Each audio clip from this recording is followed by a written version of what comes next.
Então, Sabará é uma cidade colonial. O que significa isso? Ela foi fundada num período da história do Brasil em que nós éramos colônia de Portugal. Isso aconteceu de 1500 a 1822. E por que surgiu essa cidade? Porque na região onde ela está tem um rio. E nesse rio tinha ouro. E foi esse ouro que os bandeirantes vieram buscar. Então é uma cidade do ciclo do ouro.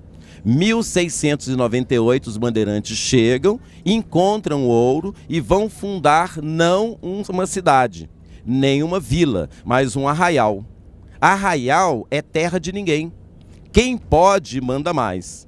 Então, quando os bandeirantes chegam e fundam um arraial, aí começa a ter conflitos, brigas, porque não tinha norma de convívio, não tinha lei. O que eles vão fazer? Construir um espaço chamado Casa de Câmara, para que os ditos homens bons se reunissem para propor essas normas de convívio, as leis. Eles vão colocar junto a essa casa de câmara um padrão de pedra com uma esfera armilar em cima, que a gente chama de pelourinho, para dar validade às leis. O que dava validade a uma lei? A leitura dela em praça pública junto ao pelourinho. Alguma pergunta? Não? Daqui a pouco a gente fala mais. Essa rua que nós estamos, né, ali que a gente vai ter a oportunidade de passar, chama-se Rua Dom Pedro II. Mas no período colonial chamava-se Rua Direita. Rua Direita é onde moravam os ditos homens bons, ou seja, aquelas pessoas que tinham poder aquisitivo maior e que faziam as normas de convívio.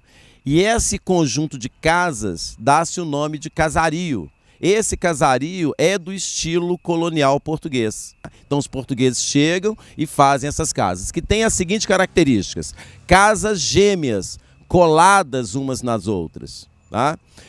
Elas são alinhadas com a rua. A grande maioria delas são casas térreas, mas existem algumas de 2 pavimentos, que são chamados de sobrados ou solares. Então, a esse conjunto aqui, né, a gente dá o nome de casario colonial português. A gente vai ter a oportunidade de andar pela rua e começar então a perceber algumas coisas que são bem características dessas construções. Por exemplo, o acabamento entre a parede e o telhado. Se vocês olharem, ó, esse beiral aqui, ó, é de um jeito. Esse beiral ali, ó, é de outro. Então, esse acabamento vai definir aquelas famílias que têm maior ou menor poder aquisitivo. Muitas dessas casas têm pátios. Eu não sei se vocês sabem, se já estudaram isso, mas os árabes ocuparam a Península Ibérica, Portugal e Espanha por mais de 700 anos. E eles influenciaram no jeito do português construir casa. Então, muito da arquitetura colonial portuguesa é influência árabe. E os pátios internos, sim. E a esse pátio dá-se o nome de eira. Casa com eira é casa com pátio, né? Esse acabamento chama-se beira ou beiral. As pessoas ricas tinham casas com eira e com beira. Os pobres não tinham eira nem beira. Já ouviram essa expressão? Fulano de tal não tem eira nem beira, porque ele era pobre. As casas deles não tinham pátio, nem tinham um bom acabamento de beiral. Aquela construção grande lá, ó, branca, cheio de janelas, em cima era a câmara, embaixo era a cadeia. Atualmente é uma biblioteca. Foi com a construção daquilo ali, ó, que esse lugar deixou de ser arraial para ser vila, ok?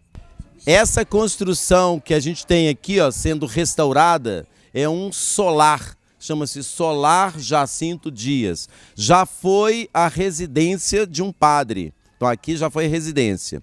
E abriga a prefeitura municipal. Só que atualmente o prédio está em restauro. Quando terminar o restauro, a prefeitura vai ser trazida para cá novamente. Então essa praça que nós estamos vendo chama-se Praça Santa Rita.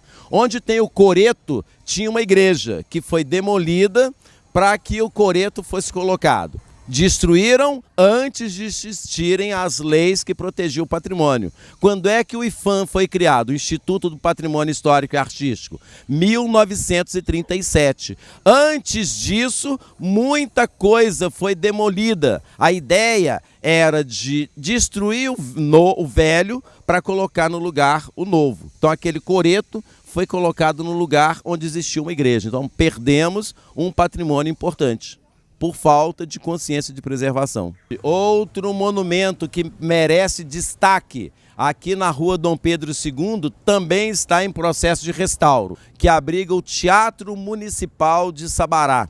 Essa praça chama-se Praça Melo Viana, e na Praça Melo Viana nós temos ali a igreja inacabada de Nossa Senhora do Rosário. Essa igreja estava sendo construída pelos negros para que eles pudessem frequentar. Nós temos aqui, desse lado da praça, à direita, o fórum da cidade. Temos do lado ali uma escola em funcionamento e do outro lado uma escola que está sendo restaurada. E junto da escola que está sendo restaurada nós temos um chafariz. Quando deixava de ser arraial e passava a ser vila, ganhava essa infraestrutura. Eles construíam pontes, construíam chafariz. Vocês sabiam, né, que naquela época não tinha água encanada.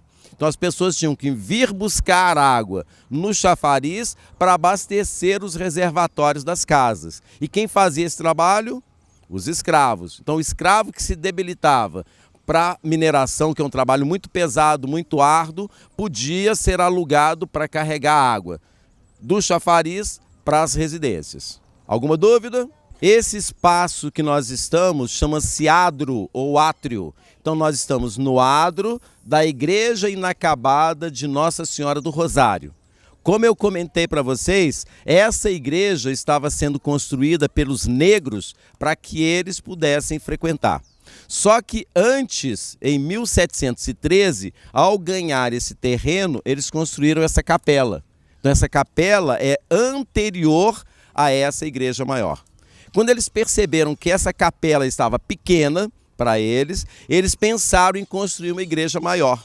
Só que se eles fizessem a demolição da capela para construir essa igreja, enquanto a igreja estava construída, onde é que eles iam celebrar? Não teriam lugar. Então eles mantêm a capela primitiva e vão no entorno dela construindo essa igreja maior. O que aconteceu? Em 1888 a princesa Isabel não assinou a Lei Áurea, a igreja não estava ainda em construção. Com a liberdade, o que eles fizeram? Foram embora e deixaram a igreja inacabada. Então a gente tem a capela primitiva pronta e essa igreja maior inacabada, sem o telhado, sem o acabamento. Sim, e é interessante a gente pensar o seguinte: se eles estavam construindo, os negros, sozinhos, se eles estavam construindo essa igreja para eles não eram escravos?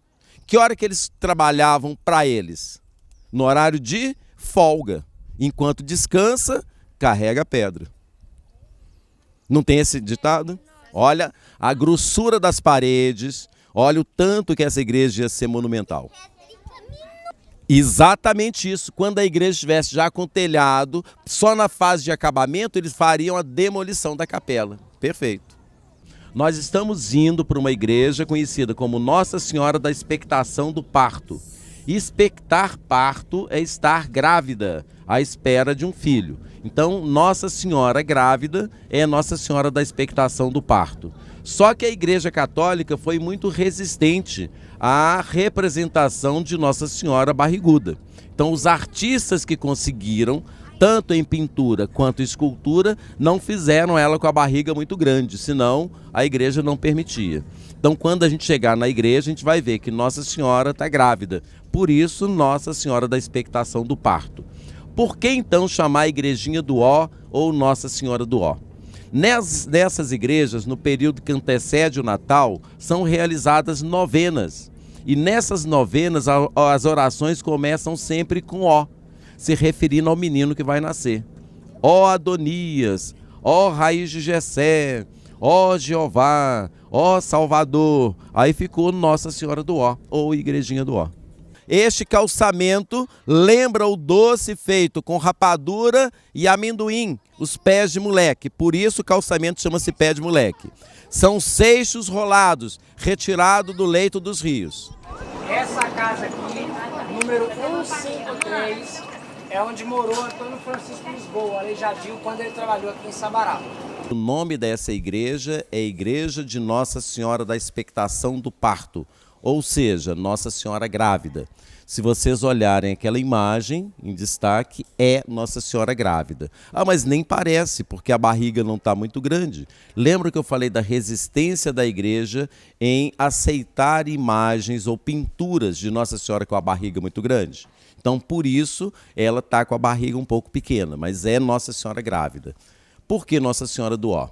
Aqui acontecem as novenas e nessas novenas as orações são cantadas, são antífonas, que começam sempre com Ó, se referindo ao menino que vai nascer, ao menino Jesus. Então, Igrejinha do Ó. Essa igreja é do início do século XVIII. Ela provavelmente foi construída aqui entre 1717 e 1719. Em 1720, essa igreja já estava aqui. E o estilo dela, barroco. Português, ele é dividido em 3 períodos: nacional português, joanino e rococó. Essa igreja representa o jeito que se começou a fazer a arte barroca em Portugal. E algumas características são bem evidentes. Estão vendo esses painéis aqui, ó? Não lembram paisagens orientais? São as chinesices. Chinesice é característica do barroco nacional português. Se vocês olharem, o trono onde está a Nossa Senhora não lembra um cântaro? Não, um vaso oriental? E isso é chinesice. Essas colunas aqui, ó, elas são torças. Colunas torcidas é referência do nacional português. E as arquivoltas concêntricas, que são essas colunas em semicírculo fazendo o arremate do altar. A pintura em vermelho e azul escuro. Então, essas características que eu falei para vocês é que determinam como o barroco surge em Portugal. Porque o barroco italiano é outro, o barroco espanhol é outro. E o barroco surge nesses 3 países simultaneamente. Em Portugal, desse jeito, na Espanha, de outro, e na Itália, de outro. Por isso, essa fase é chamada nacional português. Todo esse dourado que nós estamos vendo é madeira recoberta com lâminas de ouro. Tá? Não é ouro maciço. É lâmina de ouro sobre a superfície da madeira. Bom, as pessoas durante o século XVIII e parte do século XIX eram enterradas dentro da igreja. Então, esses locais aqui, ó, separados, eram locais de sepultamento. Quando criou uma lei proibindo sepultar dentro da igreja, aí que passaram a sepultar do lado de fora. Mas o cemitério era dentro da igreja. Quando eles criaram uma lei proibindo sepultar dentro da igreja, à medida que os corpos foram se decompondo, os ossos foram sendo tirados. Então não tem mais resto mortal aqui dentro. E eu queria mostrar para vocês a fotografia que retrata esse altar. E olhando para a foto, vocês vão conseguir ver o rosto de Cristo.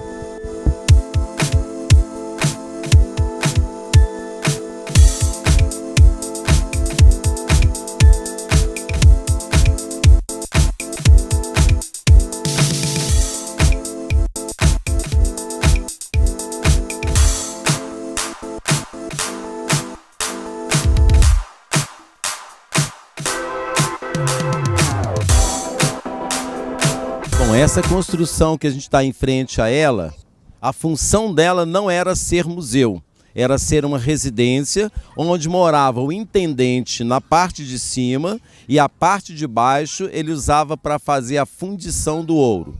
Para entender isso, quando os bandeirantes chegaram aqui, 20% desse ouro tinha que ser mandado para a coroa portuguesa.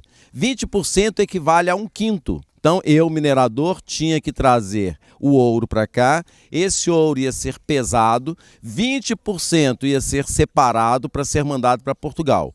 E aqui é que acontecia a fundição do ouro. Então, esse ouro em pó, em pepitas, era colocado dentro de uma panela, que a gente chama de cadinho, era levado, então, ao forno, fundia, e quando aquilo estava no estado líquido, jogava aquilo numa forma, esperava esfriar, formavam as barras. E essas barras recebiam a marca da coroa portuguesa. Hoje a gente vai visitar como museu e tem um acervo de arte sacra, mobiliário, falando sobre técnicas de mineração. É isso que a gente vai ver. Combinado? Essa igreja que está aqui do nosso lado é a igreja da Ordem Terceira de Nossa Senhora do Carmo. O que é curioso a gente perceber nessa igreja é que o cemitério não é nos fundos nem do lado, é na frente da igreja. E quando a gente passar para o outro lado, a gente vai ver que na fachada da igreja tem esculturas em pedra, feitas por Antônio Francisco Lisboa, o Aleijadinho. Então, Igreja da Ordem Terceira de Nossa Senhora do Carmo. Fachada com obras do Aleijadinho e o cemitério na frente. Vamos lá para ver isso? Então esse cemitério ainda está em funcionamento. Olha lá, uma pessoa que foi enterrada em 2016, 2015. E daqui a gente tem uma visão da fachada da igreja. Em cima da porta, a portada é do Aleijadinho, foi ele que esculpiu. E entre as torres, o frontão, também em pedra, são esculturas dele. Então essa fachada tem obras do Aleijadinho.